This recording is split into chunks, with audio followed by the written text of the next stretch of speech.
guys, it's Brittany. I hope you're having an amazing day. Thanks for stopping by for a few minutes just to listen to what I hope is some encouragement and some perspective and some faith building for you.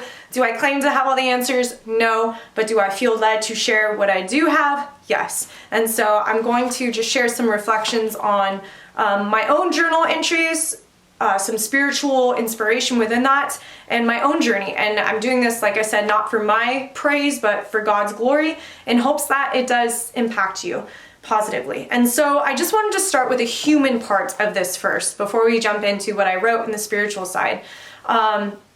So this day and age, it's so hard, right, to know how to both speak the truth boldly and maintain the peace, because often the two don't go hand in hand. And that's okay. And I think what I'm going to share and talk about has a lot to do with the intentions we're speaking that in, and how we're doing it in a world who is constantly on the defensive and who has competing ideas all the time. And in my opinion, feels like people are more excited to argue with each other than to make progress a lot of the times. Not all the time, but a lot of the times. And so there is a verse in Zechariah chapter 8, verse 19. It says, "It will happen if you take delight in telling the truth and bringing about peace." Really, God, telling the truth and bringing about peace? Can't I just tell the truth and walk away and decide if they want to believe it or not? Then that's on them. Wouldn't that be nice? No, that's not how it works. So this is what I had to say. The truth and peace, two very important things, but these days it often feels like it's hard to have both at the same time.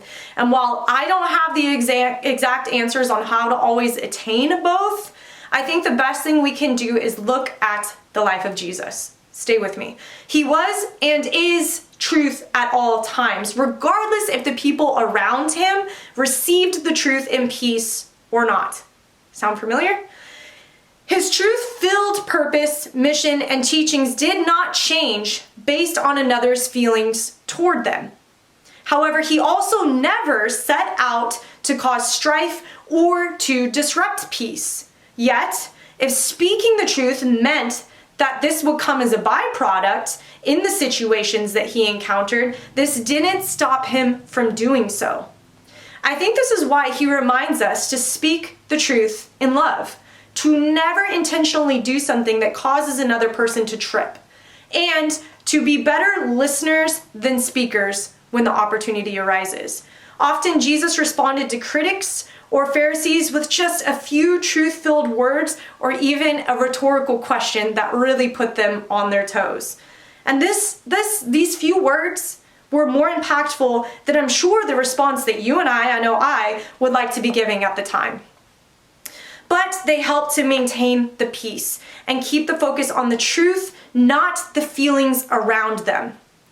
Allowing others the time and the grace to learn, not only from what Jesus said, but from their own time and reflection, not overwhelmed with emotions of anger and arguing.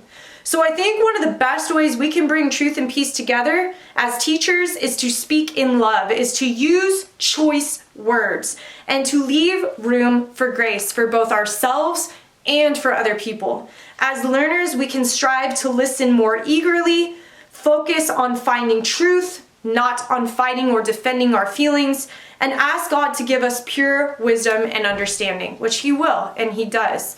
And so that's what I wanted to share about this.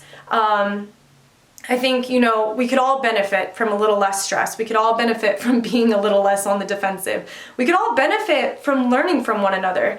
And we should never allow the truth to be sacrificed in order to simply save the peace. But in the same way, we must also try to pursue that peace while speaking the truth. This is complicated. We're never always going to get it right. That's just the world we live in. But like I said, when we can look at the life of Jesus and how he lived, I find so much more comfort and confidence in the way that I can approach these tough situations.